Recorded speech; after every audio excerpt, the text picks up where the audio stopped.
Alright guys, so the name of this novel is Kubitori Sarasa, I believe it's called. I believe that's how you pronounce it. I'm not actually 100% positive, but it is a recently translated, I think it was translated like maybe 3 weeks ago.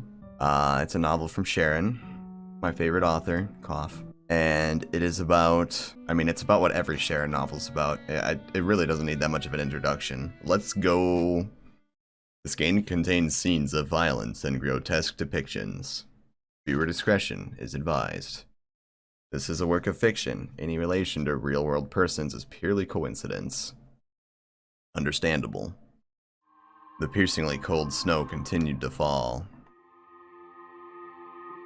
During this season, the wrath of Mother Nature shows no signs of slowing down or stopping. This is a remote, mountainous area. A man's shadow is seen walking along the road, which is covered with snow up to his knees. All the cars on the road had stopped moving, the phones were disconnected, and no help was coming. He was at a loss, deep in the mountains, unable to pick up a signal. He has no choice but to evacuate, but on the way he was separated from his beloved wife. A poor man who was separated from his love by Mother Nature. Where he's headed, and whether he'll even make it back alive, no one can say. Where are you? Where are you? The man seemed to have tears in his eyes as he mumbled something. In the midst of a great snowstorm, he searched for his love with one bloodshot eye. He was sweating, even in these sub-zero conditions, as he was in a great hurry. Wandering alone in the middle of a blizzard, anyone could see that only a cruel fate awaited him.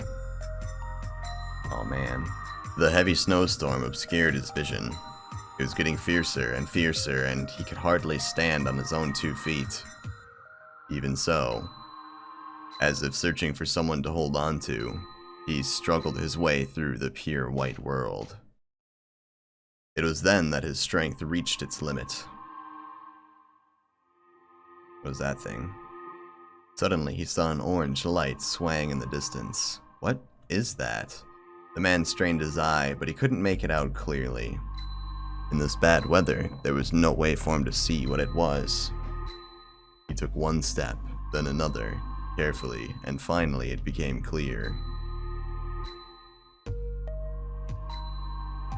A person was there.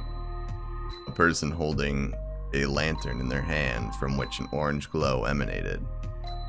It wasn't his wife, but the mere fact that another living being existed in this hellscape was reassuring. More than anything, just knowing that there was another human being around made him feel less tense. He put his hand to his chest in relief and walked quickly over to the figure. Oh, hello. Greetings.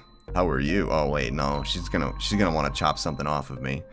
Hail, traveler. Oh no, she talks like she's old school.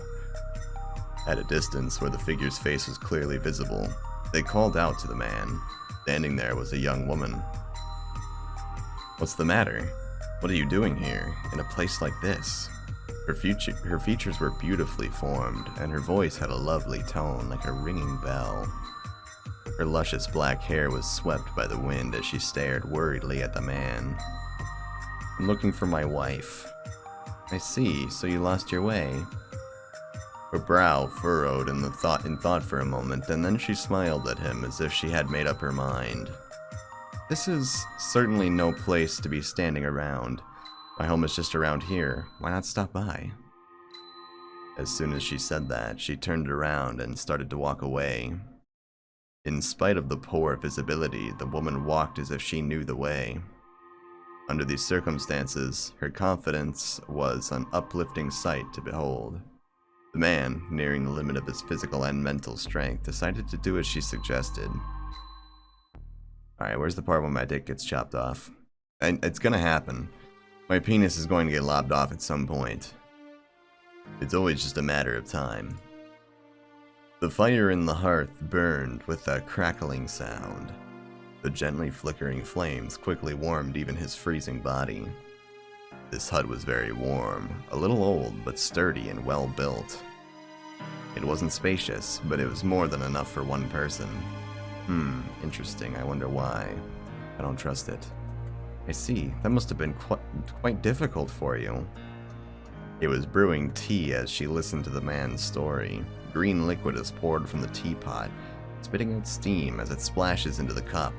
As the man watched, he was struck by memories of his own childhood. Here, drink up.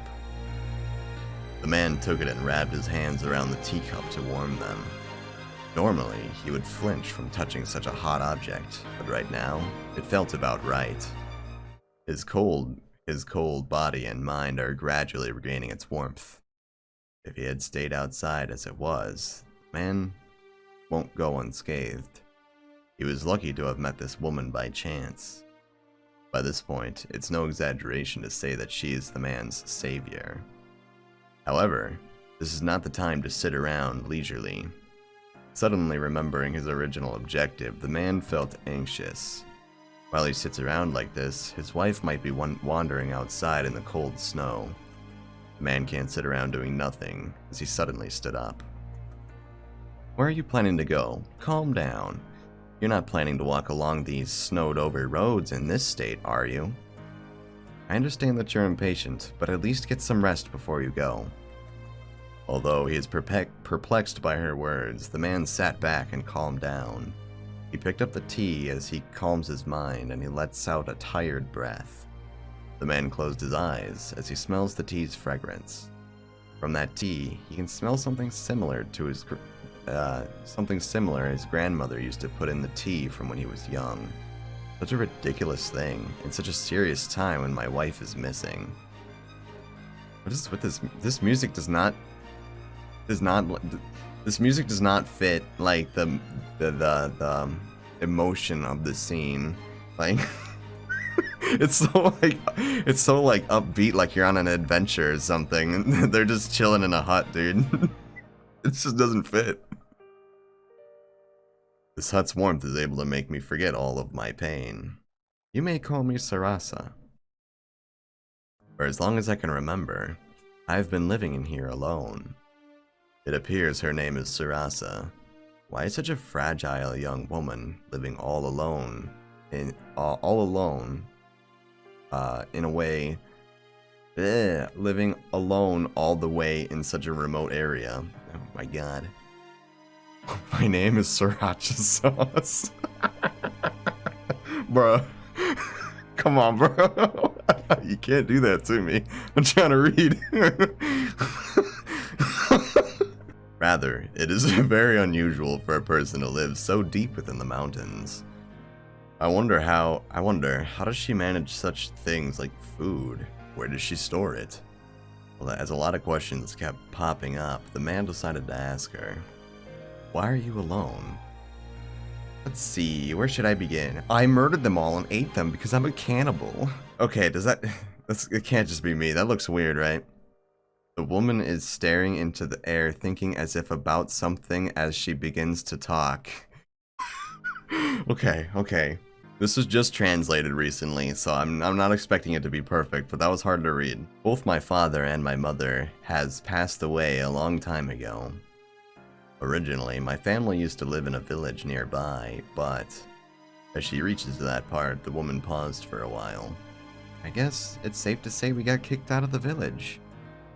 It can't be helped. I wonder if this is the best choice for both the village and us. Raza is looking at the distance as if recalling something sorrowful. Being chased out, hearing those words, the man could only imagine a sorrowful scene.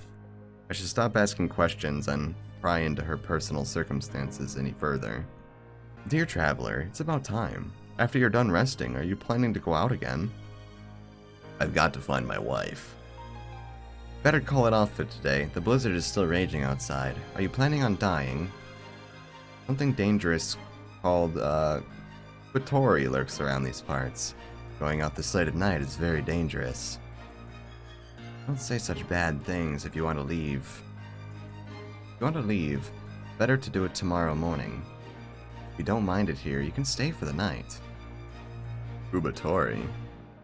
There's a folklore about a monster attached to this land. It's said to go out in the necks of It said to go cut the necks of any traveler who wander around the mountain. Well, if you insist on going then, I'm not going to stop you. You may do whatever you wish. However, if the Kubitori comes and slits your neck, know that I've already warned you. I'll be in your care until the morning. You've made the right judgment, dear traveler. Please don't worry and get a good rest. Well, you don't need to worry. Nearby, there is a village. I'm sure your wife is doing well somewhere around there. Hearing the man's reply, Sarasa felt relieved and smiled. Without saying anything, she prepared a warm meal and a bed for him. Despite the situation, somewhere inside the man's heart, he feels both assured while also guilty. Probably because his wife's out there dying, and he's just like he's getting taken care of by a cute waifu girl in the middle of the blizzard. ... As night comes, the raging snowstorm is not showing any sign of calming down. Instead of settling down, it feels as if it keeps on getting stronger instead. I wonder if my dear wife is safe somewhere out there. Sarasa, you mentioned there is a village nearby. I hope she's truly able to reach there safely. Honestly, I want to go and look for her right away. However, if I venture out there carelessly, I might lose my own life. Is praying really the only thing I can do for now? Now then, what do I do? Assault Sarasa. Hey, girl that just got done saving me. Fuck you, get shagged, bitch. I'm doing it. Right now in this place, there's only a man and a woman who are strangers. Under one roof. It's not surprising if something should happen. Succumbing to curiosity, the man decided to sneak a peek at the woman during the night. Bro, she's probably this, like, she's probably the thing that's slitting people's necks, like, let's be real. As the man snuck into her room, he pulled back the covers. Oh, you good, bro? Oh, it's you. Aren't you a bit late? I'm tired of waiting. Whoa! Without realizing, he let out a grin and laughed at her unexpected reaction. He thought that she would refuse outright and become furious at him. He breathes wildly as he gets excited. It would appear that the feeling of ecstasy spreads all the way down to his lower body. You're such a lively man. Will you entertain me tonight? I've been waiting for this for a long time. A young man just like you. Go ahead and gloat. That cold and calm look of yours. I can't wait to shred it into pieces. Whoa! He licks his lips as he thought about all these terrible things. He can see a white snowy valley from the loose part of her kimono. Dude, when it said assault, I thought he was gonna kill her, not this. Like... The man reaches out his hand into the mounds on her chest. Booba! Booba! When suddenly the world started to shake violently and rotate. Due to that shaking, the man fell and hit his chin on the hard floor. He panicked and tried to look around him. However, his body won't listen to what he says.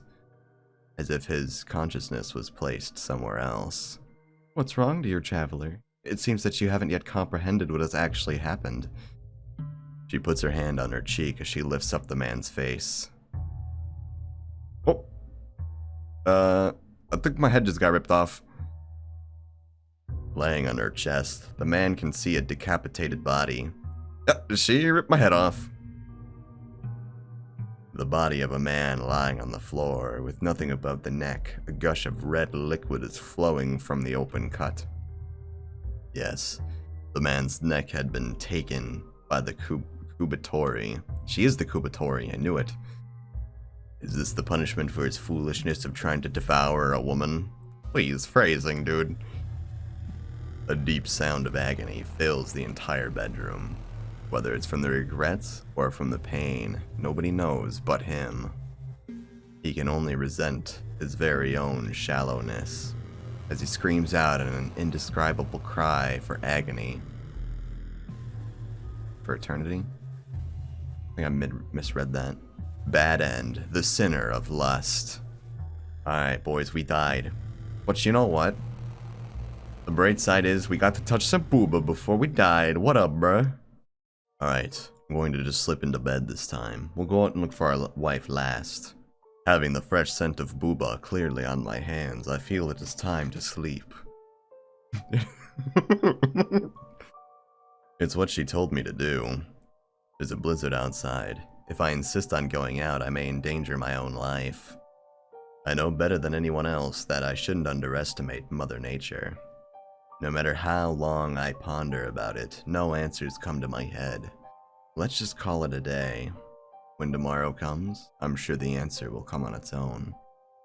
Wrapped in the warmth of the room, the man tugged himself in the futon and drifted asleep.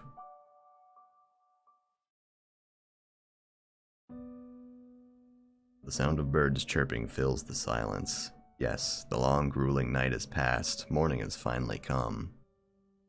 He tugged himself to the booba. True. He tugged himself. That's what that really meant. You right.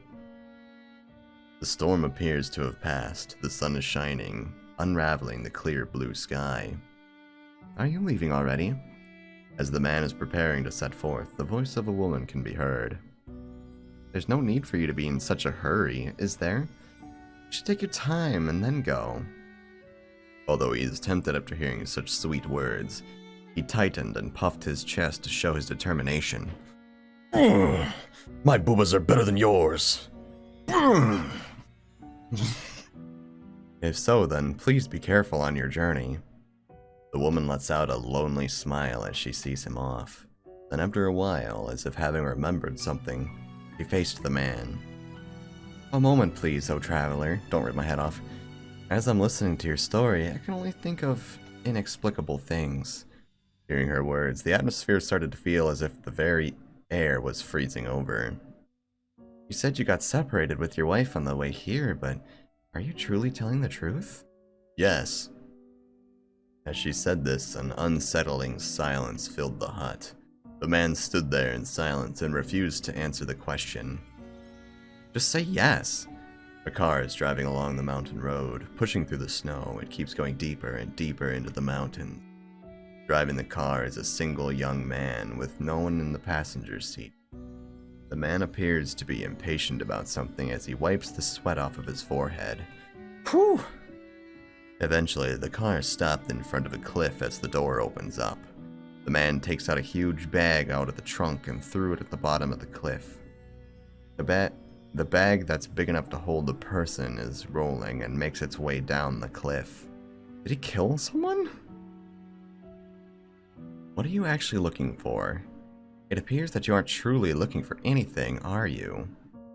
Although her attitude was very cold, the tone of her voice was gentler than yesterday. She looks emotionless as fuck. As if prying into something hidden deep inside the man, luring it to come out. You were alone in the very first place, with no wife to call your own.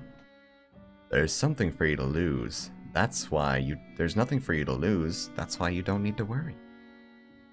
You don't need to worry about having a wife anymore. It's better if she never existed. That way is more convenient for both you and me, don't you think? She stares into the man's eyes as she whispered sweet words into his ear. Aww, she's embracing me. That's right. You should forget about any other woman. Just stay here with me forever. Yes, I will, Yandere-sama. He wondered, when did he start to forget? His wife was the woman right here, all along. As he convinces himself, he starts to gently close his eyes. Now, my dear, let me make you comfortable. Don't rip my head off. Whomever you are, I'll accept it all, and bear the burden along with you. The fuck? The past or the present makes no difference now. Bro, that's how desperate you get when you're out in the fucking snowy tundra wilderness for like a billion trillion years. Dude, you'll just take any old drifter who comes along. Sarasa smiled as the man's neck rolled down the floor with a thud. She ripped my head off. Bad end. False sense of security. Goodbye, head. Dang, dude. I didn't even get Booba this time. I just got hugged from Yandere-sama and found out that I'm a murderer. Alright, lastly, we'll go out and look for my wife. This is not the time to sit around in a place like this. I need to hurry up and look for my wife. To receive such a warm reception alone by myself is just... At this very moment, somewhere out there, she must be trembling in the cold. The man hurriedly puts his clothes on in a blink of an eye. He sneaks out of the hut quietly, not to wake Sarasa up. The front of the hut was already dyed in white and barely visible. It's dyed in white because he saw Booba. The never-ending blizzard has halted the man and blocked his way. The snow is piled up to knee level and the visibility is just the worst. He keeps on walking as he fought to try and not get caught by the snow. Knowing that the path ahead his loving wife awaits him. Is he gonna find the body bag out there? I walk and walk, and yet I still cannot see anything in the horizon. Yes, there wasn't a single sign or guidepost around here. Like this, my wife might have already died buried in the snow. Right at the moment he was about to give up, he can see a shadow resembling a building in the distance. With the tiny amount of hope he has left, he continued to walk, step by step. How could this be? It's sunny here and the air is clear. Like this very place is separated from the snowy mountains. He's finally arrived at a place that looks like a village, lined up with old buildings. Where is this place? Could it be? This is the village that Sarasa mentioned before? Still, why does it feel like there's not a single presence of a person? Feeling something is wrong, the man decided to enter and explore the village himself. Inside the village, it was very quiet. Not even a single sound can be heard.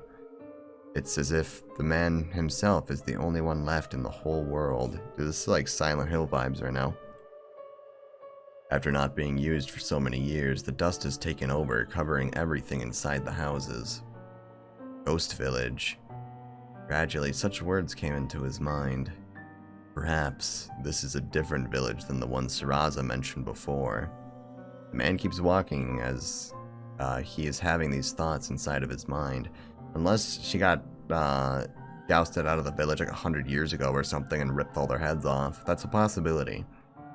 Looking down the path, he can see a trail of footprints that are not of his own. I wonder whose footprints are these? Maybe it belongs to my wife. There shouldn't be anyone else this deep inside the mountain. Not entertaining the possibility of the footprints not being his wife's, he decides to follow the path. Following the small footprints, a trail that looks like something is being dragged can be seen. Were they carrying something huge as they dragged it? The mystery is only getting more and more unclear. Following the footprints, he goes deeper and deeper when, eventually, he found a particular warehouse that emanated with otherworldly atmospheres. The mysterious footprints appear to continue inside the warehouse. The man can feel that something is wrong, even though he still decides to open up the warehouse door. The warehouse's door is exceptionally heavy. Even a man would need to use all of his strength to open it. The door is slowly opened as it lets out a creak. At that very moment, a stench of something rotten surged into the air. Something has been left here a long, long time. A ray of moonlight penetrates the looming darkness inside of the warehouse as a pile of human bodies missing their necks starts falling out. Lying beyond that, a sight that caught my eye was the mutilated body of my wife. Everything from the neck up has been cut off. Her body is laying on the ground without a head attached. From the way it was carelessly scattered about, it's clear it was someone's doing. My wife was murdered. As the man felt nauseous, he closed his mouth tightly, right away, trying to hold it, but to no avail. The white snow has now been sullied by his vomit. The shock of losing his wife, the sight that he should not have seen, and the feelings of guilt assaulted his mind all at once. He is panicking. He loses his strength and reached to the ground while wheezing. I don't know what was happening, what has happened here. All I know is that my wife has been murdered by something, and the fact that there's a huge amount of corpses left behind here. Moreover, all the corpses here are decapitated. This is obviously something abnormal. There's no way for me to understand any more than this. I don't even know any further than this. No matter what I do, I can't calm down. It's dangerous to wander around these parts, as the Kubitori might appear. Go outside this late at night is especially dangerous. Suddenly, Sarasa's words came to my mind. The folklore about a certain monster that I heard from that hut. Don't tell me. Did such a ridiculous thing truly exist? Did you find her? A cold voice jumped in from behind the man all of a sudden. Yo, you looking pretty sussy there, you baka. How you doing? Yeah, we should run. I think the Kubitori's coming. Maybe we should both get out of here, because you're definitely not the monster. Dear traveler, haven't I already warned you that the Kubitori would show up around these parts? Standing in front of the ray of the moonlight, she spoke to the man with the same attitude as before.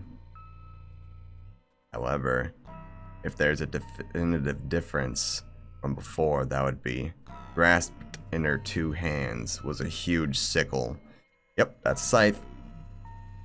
Such a weird face you're making right now. You want to know how it turned out like this? She brandishes her sickle towards him as she gives him a cold glare. Unfortunately, but it's better that you don't know. Please don't resent me, dear traveler. It's your fault for not heeding my warning. Look, I heeded your warning the first 2 times and I died, alright? I had to do something different. The huge blade is swung vigorously as it cuts the wind. Did I die? Do I just die no matter what? Yep, I just die no matter what. Alright. Good old classic Sharon novels. There's never an actual happy ending. That's what I love about it, dude. But you know what? I don't resent you. I don't resent you, Yandere Waifu-chan.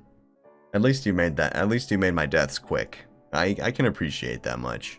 You even let me touch your booba. That's actually the farthest I've gotten with a waifu yet. It's a very old tale. There existed a certain village, deep inside the mountains, isolated from the rest of the world. The village is said to be cursed. Every passing night, a monster would appear and cut the neck of a human within its sight. This monster's name is the Kubitori. Although there is nobody who has witnessed its appearance, any traveler who happens to meet it will have their necks cut. Fearful of the existence of this folklore, the villagers performed a ritual to calm the Kubitori. Once every year, they would sacrifice a young child as an offering in order to ward off the evil. Should a child be chosen as the offering, they would be locked inside a warehouse, where they would be decapitated by a huge sickle. It is said that the purer the child was, the more effective it would be. Why does every evil ritual always need a pure child? In exchange for the cruel ritual, the Kubitori has been appeased, and the village is slowly regaining its peace. The villagers believed that as long as they performed the ritual, the village would be able to continue existing in peace. Now, be good and sit there obediently, no matter what happens and whomever may come. Never even try opening the door, do you understand? A young woman peeked through the small gap in the door and said this to the little girl. She seemed quite impatient, as if she was running out of time. Yes, I understand. No matter what happens and whomever may come, I won't open this door. With an innocent look on her face, the girl trusted her mother's words and did so without a question. Wait here as you're told, like a good girl. I'll definitely come back for you. Definitely. Yes, I'll be a good girl and wait for mother and father to come back. Wow, what a good kid. You're such a good girl. It's a promise between us, okay? The young woman lets out a smile of relief as she closes the door tightly. The light from the hut is starting to disappear. Being left alone in the darkness, the little girl sits patiently as she waits for her parents to return. However, no matter how long she waited, none of them ever came back. How much time has passed? The girl's belly started to grumble. She hasn't eaten nor drunk anything for days. It's reaching her limit. Promise, with dearest mother. Mother, please forgive me. The girl decided to open the door and walked outside. And then, she finally understood. What happened to her parents on that day? My parents are never going to return. I, who was chosen as a sacrifice, is still alive, while both of my parents instead were executed. The fact that both of my parents gave up their lives for me. The girl cursed herself. She can't help but to curse herself, and the village that drove them to their deaths. From then on, a few years had passed. Was it around the same time the girl had grown up to understand what's going on? On that fateful night, the village is destined to perish. Oh, okay, so she murdered them all. She wasn't even the monster, she just, murdered them all for vengeance or something. Such is a devastating sight, something that words cannot describe. The monster from the folklore came and devastated the village. Villagers' brutally decapitated bodies were all carelessly stacked inside of a warehouse. Within a single night, the peaceful village had turned into a ghost village. Such is an inevitable thing. The Kubitori dragged her big sickle covered in red liquid running down from its blade, muttered something as she surveyed the now silenced village. This was probably the best outcome there is. Villagers have been repaid for every drop of blood they shed for their offerings. The price might be too great for it to be redeemed within a single night.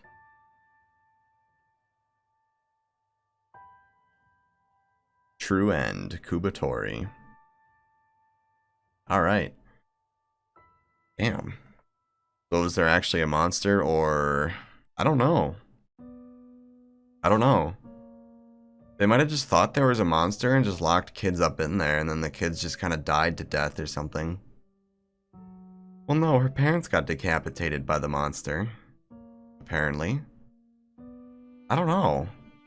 I guess it's all up to interpretation. Personally, I just think they were crazy and they were just sacrificing kids to sacrifice kids, but... I don't know, that was a good story, though. That was a good story. I like it. I like that these short stories are kind of short and sweet, get to the point. But they're good, you know? I guess the moral of the story here would be, if these parents would have never had kids, they would have never had to sacrifice their children. The only way they could have not had kids is by not having sex. And the best way to have sex is by committing yourself to turbo-virginism. That just means that we have to stay a virgin, kids.